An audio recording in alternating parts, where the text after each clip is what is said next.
मुझे मूवीज देखना बहुत पसंद है। एक तो इसका बहुत ऑब्वियस रीजन है क्योंकि मनोरंजन होता है मूवीज से आपका। उसके अलावा बहुत कुछ ऐसी चीजें देखने को मिलती है मूवीज में जो जो आपको सोचने के लिए मजबूर करती है।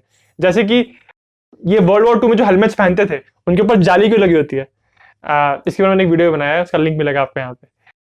इसके अलावा जो बहुत सारी ऐसी पुरानी पिक्चर होती हैं जिसमें आप वॉरियर्स को देखेंगे कि कुछ उन्होंने जाली सी पहनी रहती है। जोधा अकबर में देखा होगा आपने, इंग्लिश पिक्चर में बोलो तो ब्रेव हार्ट में देखा होगा, ग्लैडिएटर में देखा होगा, शरीर पे जाली पहन के रखते हैं, तो उस जाली का क्या काम होता है। तो ऐसी बहुत सारी चीजें देख के दिमाग में क्वेश्चन आते हैं। तो ऐसे ही मैं एक पिक्चर देख रहा था एक दिन, ब्रेव हार्ट। उसमें दिखाया है कि लड़ाई के जस्ट पहले जो इस पिक्चर का हीरो है विलियम वॉलेस, वो अपनी पूरी जो सेना है उसको एक छोटी सी स्पीच देता है।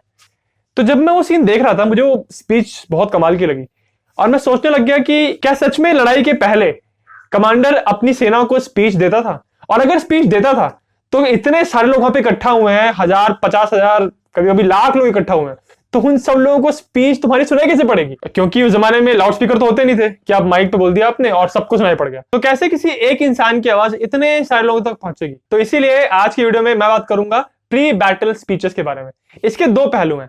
पहला कि क्या ऐसी स्पीचेस पॉसिबल हैं, और दूसरा इसका पहलू है अगर पॉसिबल है तो कैसे आपकी स्पीच इतने सारे लोगों तक पहुंचेगी बिना माइक के। देखिए पुराने जमाने की पब्लिक स्पीकिंग दो टाइप की होती थी। एक होती थी फिक्स्ड पब्लिक स्पीकिंग, दूसरी थी फील्ड पब्लिक स्पीकिंग। पहले बात करते हैं फिक्स्ड पब्लिक स्पीकिंग की। देखिए पुराने जमाने में बहुत सारे राजा महाराजाओं को, पोप को, सेंट लोगों को एक साथ बहुत सारे लोगों को संबोधित करना होता था। अब उस जमाने में लाउड स्पीकर तो थे नहीं, तो इसके लिए उनका जुगाड़ क्या था, वो दो तरीका लगाते थे। पहला तरीका, वो ऐसी जगह पे लोगों को बैठाएंगे जहां पे उनकी आवाज नेचुरली बहुत लोगों तक पहुंच सके। रोम का कोलोसियम कितना फेमस है, ये ग्लैडिएटर मूवी में भी दिखाया गया है। वो एक बड़ा सा ऑडिटोरियम था जहां पे एक इंसान अगर बैठ के बोलेगा तो पूरे स्टेडियम को आवाज सुनाई पड़ेगी, क्योंकि उस बिल्डिंग का कंस्ट्रक्शन ही इस तरह से हुआ था कि वहां पे आपकी आवाज बिल्कुल बूम करती है, बहुत लोगों तक पहुंचती है।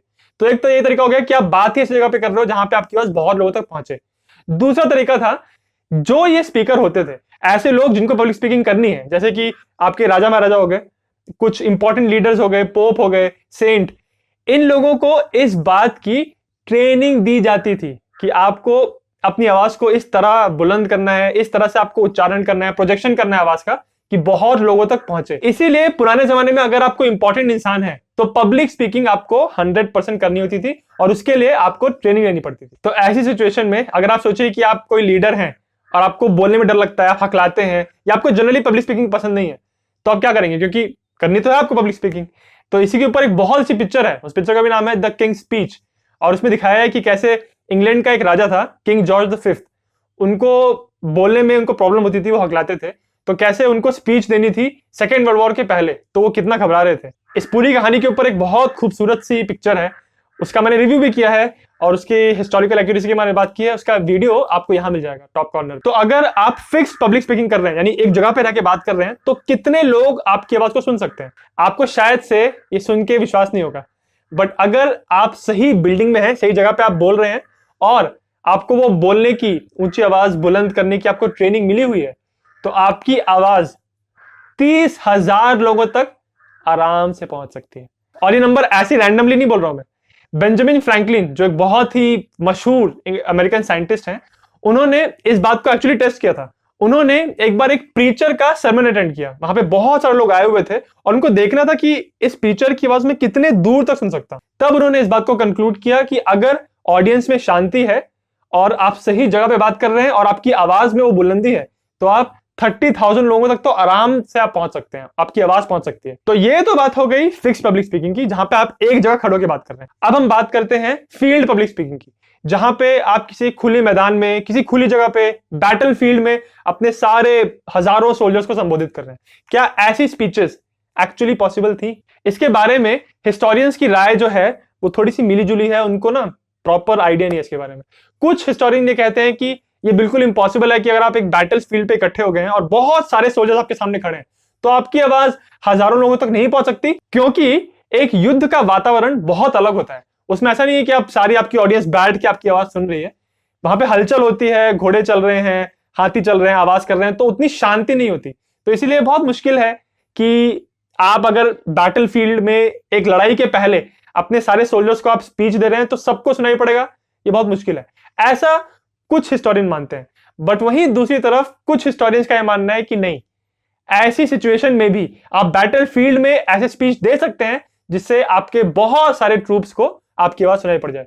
रोमन्स तो दरअसल इसी बात के लिए फेमस थे कि बिल्कुल युद्ध शुरू होने के पहले वो कुछ ऐसी भड़काऊ बात और कैसी हिम्मत वाली बात बोल देंगे कि उनके सारे सोल्जर्स में, उनके सारे सिपाहियों में एकदम जुनून भर जाएगा। हिस्टोरियंस ये भी कहते हैं कि प्री बैटल स्पीचेस दो टाइप की होती थी। एक तो होती थी बहुत डिटेल्ड, जिसमें लीडर्स उनको बताएगा कि आप यहाँ पे क्यों इकट्ठा हुए हैं, आप क्यों लड़ रहे हैं, सामने वाला विलन क्यों है, हम हीरो क्यों हैं, ये पूरा डिस्क्राइब करते थे। और इसका पर्पस ये होता था कि जो भी सिपाही आपके लिए लड़ रहा है उसके बाद बिल्कुल क्लियर रहे कि वो क्यों लड़ रहा है। तो ऐसी स्पीच भी होती थी। और दूसरी तरह की स्पीच होती थी जो बहुत छोटी होंगी, जिसमें आप सिर्फ बैड एस बातें बोलोगे कि हम दुश्मन को धूल चटा देंगे, और बस छोटी छोटी बातें बोलोगे और फटाफट लड़ाई शुरू करो। बस वहां पे बैटल फील्ड में जो सारे सिपाही इकट्ठा हो गए हैं वो आपकी पूरे भाषण सुनने के लिए और आपकी स्ट्रैटेजी क्या है वो सुनने के लिए इकट्ठा नहीं हुए हैं। उनको सिर्फ ऑर्डर्स दो और छोटी सी बात बोलो उनको, तो उतना स्पीच लंबा मत करो। आप अपने आप को जगह पे रख के देखिए।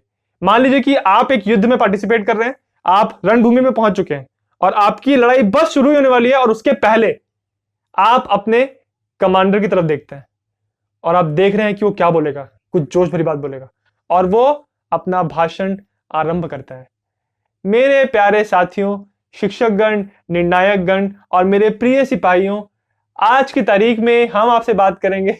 अगर ऐसा बोलोगे, अगर ऐसा आप स्पीच दोगे अपने सिपाहियों को, तो वो पहले आप ही को हमला कर देंगे। अगर आपको अपने सिपाहियों को बहुत डिटेल में बताना ही है तो आप लड़ाई के बहुत पहले बताओगे, जस्ट लड़ाई के पहले नहीं। आप क्या करोगे कि शायद लड़ाई के एक दिन पहले रात को या फिर सुबह उठ के कैंप में बैठा के सब लोगों को आपको पूरा डिटेल में उनको बता सकते हो। बट लड़ाई के जस्ट पहले प्री बैटल स्पीचेस जनरली छोटी ही होनी चाहिए। ये तो बात हो गई कि रणभूमि में प्री बैटल स्पीचेस होती थी। अब हम बात करते हैं कि कैसे रणभूमि में, जहां पे आसपास इतना क्योस है, इतना शोर है, कैसे आपकी आवाज हजारों लोगों तक पहुंचेगी। तो उसके कुछ तरीके हैं। पहला तरीका यह होगा कि कभी भी कोई ऐसा इंसान जो लड़ाई के पहले स्पीच दे रहा है वो हमेशा एक ऐसे वाहन पे रहेगा जो बहुत ऊंचा हो। यानी कि या तो वो घोड़े पे रहेगा, कोई बहुत स्पेशल घोड़े पे, या वो हाथी पे रहेगा, ऊंचे किसी जगह पे रहेगा, एक प्लेटफॉर्म पे रहेगा, ताकि उसकी आवाज बहुत दूर तक नेचुरली पहुंच पाए। दूसरा एक तरीका होगा कि वो उस हाथी पे बैठ के या उस घोड़े पे बैठ के एक जगह खड़ो की स्पीच नहीं देगा, वो उस घोड़े और हाथी को चलाता रहेगा ताकि उसकी आवाज बहुत सारे लोगों तक एक साथ पहुंच पाए। इसलिए आपने पिक्चर में देखा होगा, स्पेशली ब्रेव हार्ट में, कि जब वो स्पीच देता है तो कैसे घोड़े पे चलता रहता है ताकि उसकी आवाज बहुत सारे लोगों तक पहुंच पाए। कुछ हिस्टोरियंस ये भी मानते हैं कि एक ये भी तरीका था कि आपने अपनी स्पीच दे दी और उस स्पीच को आगे वाला इंसान सुन के, आपका जूनियर इंसान सुन के अपनी यूनिट को दे देगा। तो बेसिकली आपने स्पीच दी तो 50,000 लोग एक साथ नहीं सुनेंगे, बट कुछ 1000 2000 लोगों ने सुन लिया और फिर आपके जो मेन लोग हैं वो आगे अपने बटालियंस को आपकी स्पीच देंगे। ऐसा भी हो सकता था। अगला तरीका यह था कि हाँ, उस टाइम लाउड स्पीकर्स तो नहीं थे, परंतु बहुत पहले के जमाने में भी कुछ बेसिक ऐसे इक्विपमेंट थे जिससे आपकी आवाज थोड़ी सी एम्पलीफाई हो पाए। पुराने जमाने में लोगों को साउंड और अकूस्टिक्स की इतनी अच्छी नॉलेज थी कि वो बात जानते थे कि अगर आप किसी कोनिकल ऑब्जेक्ट में, जो फनल की तरह होता है, भोंपू की तरह, उसमें अगर आप यहां से बोलोगे तो आपकी आवाज आगे फैल के एम्पलीफाई होगी।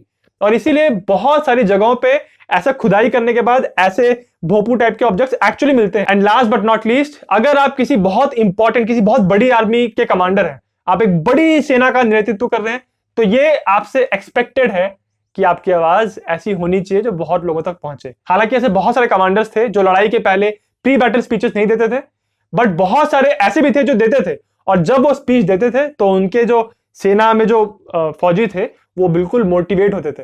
तो ये, अगर आप में ये कला है कि आप ऐसी स्पीच दे सकते हैं, ऐसी बूमिंग वॉइस में आपकी आवाज बहुत लोगों तक पहुंच सकती है, तो ये एज ए लीडर आपके लिए एक अच्छी बात होगी। कुल मिला के सारी कहानी का सार यह है कि प्री बैटल स्पीचेस बिल्कुल हो सकती हैं और होती थी, और अगर आपका सारा सेटअप, सारा अरेंजमेंट सही है और आप सही जगह से, सही तरह से बोल रहे हैं, तो आपकी आवाज आसानी से 20,000 से ज्यादा लोगों तक पहुंच सकती है। ये वीडियो मैंने इसलिए बनाया क्योंकि जब भी मैं कोई एंशिएंट वॉर से रिलेटेड मूवी देखता था तो मुझे हमेशा लगता था कि ये जो हीरो इतनी बड़ी बड़ी बातें कर रहा है, इतनी ताकतवर शब्द बोल रहा है अपने स्पीच में, ये कहां सुने पड़ेगा इतनी पीछे तक लोगों को। और मुझे पता था बहुत सारे लोग आप में से ऐसे होंगे जिनके मन में सवाल आया होगा। तो मेरा ये वीडियो आप सब लोगों में से उन लोगों को डेडिकेटेड है जिनको ये मूवीज देखते समय, ऐसे सीन देखते समय ये सवाल उनके मन में आया था कि क्या ये स्पीचेस एक्चुअली पॉसिबल है। मैं अगर पर्सनली बताऊं आपको तो मुझे तो ऐसी स्पीचेस बहुत पसंद आती हैं। दो मूवीज की स्पीचेस हैं जो मुझे बहुत पसंद है। पहली है ग्लैडिएटर, जो स्टार्टिंग में मैक्सिमस अपने ट्रूप्स को कहता है what we do in life echoes in eternity. मैंने कितने बेकार तरीके से बोला, बट इसका कहने का मतलब यह है कि आप जो जीवन में करते हैं उसकी गूंज हमेशा हमेशा तक गूंजती रहती है। वाह, कितनी गहरी बात है। एनीवे, दूसरी जो स्पीच है मुझे बहुत पसंद है वो है ब्रेव हार्ट में, जब विलियम वॉलेस जस्ट युद्ध के पहले अपने ट्रूप्स को मोटिवेट करने के लिए, उनको उत्साहित करने के लिए कहता है कि they may take our lives but they will never take our freedom. Yo, जब भी मैं ये सीन देखता हूं और ये स्पीच सुनता हूं तो मेरे में ना एकदम जोश आ जाता है और मुझे लगता है कि अब कुछ तो करूं, बट मैं करता क्या हूं, पिक्चर देखता हूं ऐसे बैठ के। एनीवे, अगर आपको ये प्री बैटल स्पीचेस के बारे में ये अनोखा सा विचित्र सा विषय ये अगर आपको अच्छा लगा हो तो मेरे इंस्टाग्राम पेज को आप फॉलो कर सकते हैं। उस पर मैं ऐसे हिस्ट्री से रिलेटेड छोटी मोटी कहानियां और ऐसे फैक्ट्स और अपने पर्सनल लाइफ के बारे में मैं क्या पढ़ रहा हूँ और किस चीज के बारे में मैं क्या सोचता हूँ वो सारे अपडेट्स मैं डालता रहता हूँ। तो आप मेरा वो पेज फॉलो कर सकते हैं। और अगर आपको ये वीडियो अच्छा लगा सिर्फ तभी मेरे चैनल जिज्ञासम को सब्सक्राइब जरूर करें।